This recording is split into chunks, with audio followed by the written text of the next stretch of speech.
Spring brings a few guests that may bug us just a bit, but these visitors have an important job. We're learning more in today's Critters Uncaged with Miller Park Zoo in Bloomington. Education specialist Shannon Reedy and company joining us. It's great to have you here with us. Yeah, it's great to be here. Okay, what do we have crawling on your arm? We have a flamboyant flower beetle. Okay, well, Isn't it beautiful? It's almost like a ring, a piece of jewelry. Yeah, you're very casual. I feel like I'm a little nervous when I'm here at a distance. But that's okay. And so it has beautiful coloring and marking on it, I can see, but it's also very, very large. It's a pretty big beetle, yeah. Beetles can actually grow to be this big, depending on the species. They can get to be a few inches long, several inches long. This is definitely a larger species, though. They're African. Okay. They're found in the rainforest of Africa. So not around here, thankfully. Not around here, but we do have their relatives. This is a type of scarab beetle. So folks might have heard of scarabs. They've been used for centuries as decoration, honestly, because of the colorful and iridescent. You can almost see the shimmer there in that green. And these guys are found like on trees, or where are they found? Well, they do. The adults live most of their life up in trees or on plants. Anyway, look at that guy. Hello. Wavy, wavy. Yeah, a little wave there. I like to go there. They eat pollen. They eat from flowers. They also eat fruits, really overripe fruit. That's what we feed them at the zoo, just some fruit pulp. Oh, wow. And then the females are going to lay eggs. They lay eggs in either the ground or maybe in a rotting log. Okay. So I actually do have a little bit of a life cycle here. I think this is exciting always, and we can show you guys more. So what's like the age of that beetle? Probably not more than about 6 months. Okay. They're not going to live very much longer than that, honestly. Oh, interesting. So I have a little bit of dirt here. And inside the dirt, give me a sec, I gotta find my guy here.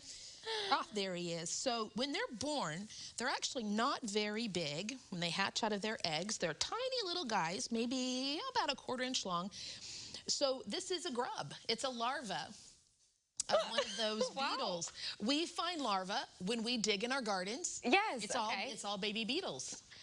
They're going to eventually turn into a beetle, but you can see how very large this is. I mean, it's even bigger than the beetle itself. So then what happens once it gets, this is almost as big as that grub's going to get. It's been eating all kinds of plant material on the ground. And then it's going to, when it's ready to change and do the complete metamorphosis it does, it will form out of that dirt a cocoon kind of a situation. So there's a pupa inside of here. Yeah, we're going to do science today, y'all. We love science. So this is a pupa inside here, and right now it's changing. It's just sort of like a butterfly in a cocoon. Yeah, I didn't know this was the life cycle for this. Yeah, so once it's completely changed, it's going to chew its way out of this cocoon. There'll be a hole in it. It'll crawl out, and it'll look just like that adult. No way. It's so we cool. go from the grub to this guy to the beetle. Yeah. Amazing. I really didn't know. I'm feeling a little bit like, you know, heebie-jeebie buggy a little bit, or insecty, I should say.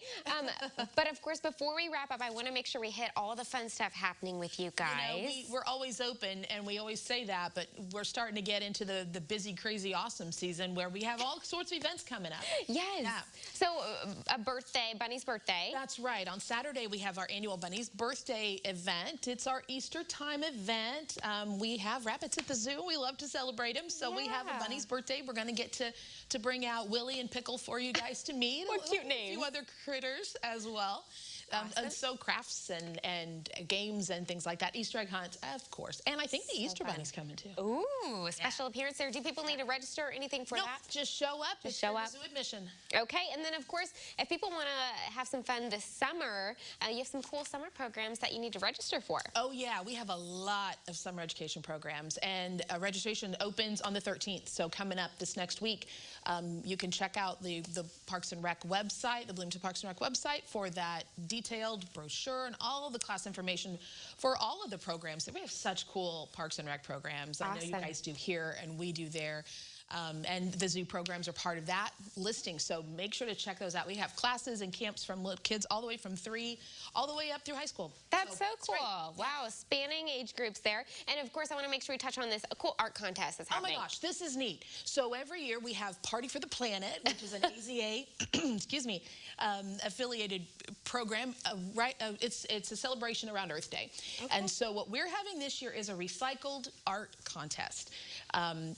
Use recyclable materials, use things that are out in your environment that don't have another purpose, and create an animal sculpture. Wow. That's the idea. And then bring it to the zoo. All the information about dates and things are on the website. But the judging and the presentation of award is going to happen at our Earth Day event, our Party for the Planet, on the 23rd of April. So there you go. It's exciting. That's a really fun new thing. So much stuff happening. Got to mark it all on your calendar. Got to go meet these guys at Miller Park Zoo. Absolutely. Shannon, thank you. We'll connect you with all you need to know at CILiving.tv.